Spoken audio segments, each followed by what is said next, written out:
ಎಲ್ರಿಗೂ ನಮಸ್ಕಾರ. ನಮ್ಮ ಅಡುಗೆ ಚಾನೆಲ್ಗೆ ಸ್ವಾಗತ. ಇವತ್ತಿನ ವಿಶೇಷ ಅಕ್ಕಿ ಹಿಟ್ಟನ್ನು ಉಪಯೋಗ ಮಾಡಿ ಮೆದುವಾದ ಮೃದುವಾದ ರುಚಿಯಾದ ದೋಸೆ ರೆಸಿಪಿ. ಇದನ್ನು ಬೆಳಿಗ್ಗೆ ತಿಂಡಿ ಅಥವಾ ರಾತ್ರಿ ಊಟ ಕೂಡ ಮಾಡ್ಕೊಂಡು ತಿನ್ಬೋದು.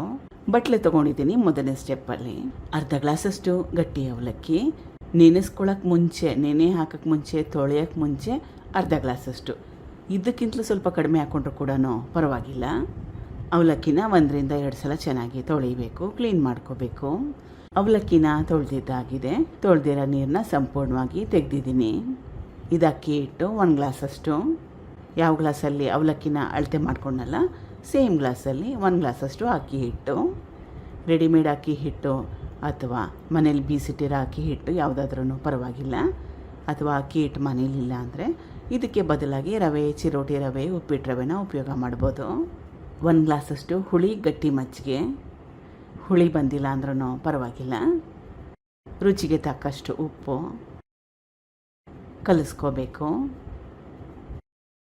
ಮತ್ತೊಮ್ಮೆ ಸುಮಾರು 1/4 ಗ್ಲಾಸಷ್ಟು ನೀರು ಕಲಿಸ್ಕೊಂಡಿದ್ದಾಗಿದೆ. ಇದನ್ನು ಸುಮಾರು 10 ರಿಂದ 15 ನಿಮಿಷ ರೆಸ್ಟ್ ಮಾಡೋಕ್ಕೆ ಬಿಡಬೇಕು. ಅವಲಕ್ಕಿ ಮೆತ್ತಗಾಗಬೇಕಲ್ಲ, ಅದಕ್ಕೋಸ್ಕರ. 10 ನಿಮಿಷ ಆದಮೇಲೆ ಎಲ್ಲದಕ್ಕೂ ಮೊದಲು ಒಂದು ಸಲ ಚೆನ್ನಾಗಿ ಕಲಿಸ್ಕೊಂಡು ನೋಡಬೇಕು. ಅವಲಕ್ಕಿ ಕೂಡ ಮೆತ್ತಗಾಗಿದೆ. ರುಬ್ಕೋಬೇಕು. ದೋಸೆ ಹಿಟ್ಟದಲ್ಲಿ ರುಬ್ಕೊಂಡ್ರೆ ಸಾಕಾಗತ್ತೆ. ಅಕ್ಕಿ ದೋಸೆ ಮಾಡ್ಕೊಳ್ತೀವಲ್ಲ, ಅದೇ ಕನ್ಸಿಸ್ಟೆನ್ಸಿಯಲ್ಲಿ ರುಬ್ಕೊಂಡ್ರೆ ಸಾಕಾಗತ್ತೆ. ಮುಚ್ಚಳನ ಮುಚ್ಚಿ ನುಣ್ಣಗೆ ರುಬ್ಕೋಬೇಕು. ರುಬ್ಬಿದ್ದಾಗಿದೆ. ಬಟ್ಲೆಗೆ ಸೇರಿಸ್ಕೊಳ್ತಾ ಇದ್ದೀನಿ. ನೋಡಿ, ತೋರಿಸ್ತಾ ಇರೋದು ಪರ್ಫೆಕ್ಟಾಗಿರೋ ಕನ್ಸಿಸ್ಟೆನ್ಸಿ. ದೋಸೆ ಹಿಟ್ಟು ಕನ್ಸಿಸ್ಟೆನ್ಸಿ ಇದ್ದರೆ ಸಾಕಾಗುತ್ತೆ. ದೋಸೆ ಹಿಟ್ಟು ಹದ ಇದ್ದರೆ ಸಾಕಾಗುತ್ತೆ.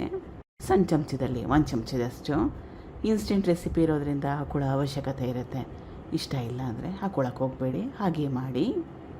ಹೀನು ಪೌಡರ್ ಹಾಕೊಂಡ್ಮೇಲೆ ಅದ್ರ ಮೇಲೆ ನೀರನ್ನ ಹಾಕ್ಕೊಂಡು ಸುಮಾರು 2 ರಿಂದ 3 ಚಮಚದಷ್ಟು ನೀರನ್ನ ಹಾಕ್ಕೊಂಡು ಕಲಿಸ್ಕೋಬೇಕು ಒಂದೇ ಡೈರೆಕ್ಷನಲ್ಲಿ. ಹಿಟ್ಟು ರೆಡಿಯಾಗಿದೆ. ಫೈನಲ್ ಕನ್ಸಿಸ್ಟೆನ್ಸಿ, ಫೈನಲ್ ಹದ ಇದು. ಹೆಂಚನ್ನ ಕಾಯಕ್ಕೆ ಇಟ್ಕೊಂಡಿದ್ದೀನಿ. ಹೆಂಚು ಚೆನ್ನಾಗಿ ಕಾದಿದೆ.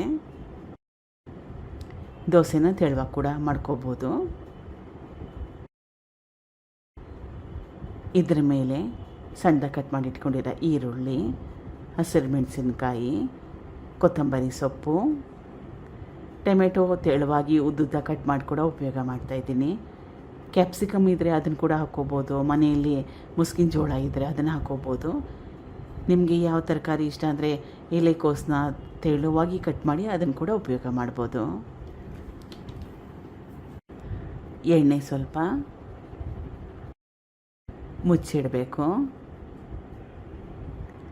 2 ಕಡೆ ಚೆನ್ನಾಗಿ ಬೇಯಿಸ್ಕೋಬೇಕು. ಈಗಿದಾಗಿದೆ. ಮತ್ತೊಂದು ದೋಸೆ. ಇದರಲ್ಲಿ ನಾನು ಟೊಮೆಟೊನ ಉಪಯೋಗ ಮಾಡ್ತಾಯಿಲ್ಲ. ಕೇವಲ ಈರುಳ್ಳಿ, ಹಸಿರು ಮೆಣಸಿನ್ಕಾಯಿ, ಕೊತ್ತಂಬರಿ ಸೊಪ್ಪು. ಪ್ಲೇನಾಗಿ ಕೂಡ ಮಾಡ್ಕೋಬೋದು. ಏನು ಹಾಕ್ಕೊಳ್ದೆ, ಏನು ತರಕಾರಿ ಹಾಕ್ಕೊಳ್ದೆ ಪ್ಲೇನ್ ದೋಸೆ ಕೂಡ ಮಾಡ್ಕೋಬೋದು. ಇದು ಕೂಡ ಆಗಿದೆ. ಬಣ್ಣ ಕೂಡ ಚೆನ್ನಾಗಿ ಬರುತ್ತೆ. ಯಾಕಂದರೆ ಹುಳಿ ಮೊಸರನ್ನ ಉಪಯೋಗ ಮಾಡಿದ್ದೀನಿ, ಅದಕ್ಕೋಸ್ಕರ. ತಿಂದ ಮೇಲೆ ವಾಯ್ಸ್ ಓವರ್ನ ಕೊಟ್ಟಿರೋದು. ಚೆನ್ನಾಗಿತ್ತು ಟೇಸ್ಟು. ಮನೆಯಲ್ಲಿ ದೋಸೆ ಇಟ್ಟಿಲ್ಲದಾಗ ಟ್ರೈ ಮಾಡ್ಬೋದು. ಅಥವಾ ಸ್ವಲ್ಪ ಚೇಂಜ್ ಇರಲಿ ಅಂತ ಅನಿಸ್ದಾಗ ಕೂಡ ಟ್ರೈ ಮಾಡ್ಬೋದು. ಕಾಯಿ ಚಟ್ನಿ, ಕಡಲೆ ಬೀಜದ ಚಟ್ನಿ ಜೊತೆಗೆ ಒಳ್ಳೆ ಕಾಂಬಿನೇಷನ್ನು. ಟ್ರೈ ಮಾಡಿ ಚೆನ್ನಾಗಿತ್ತು ಟೇಸ್ಟು.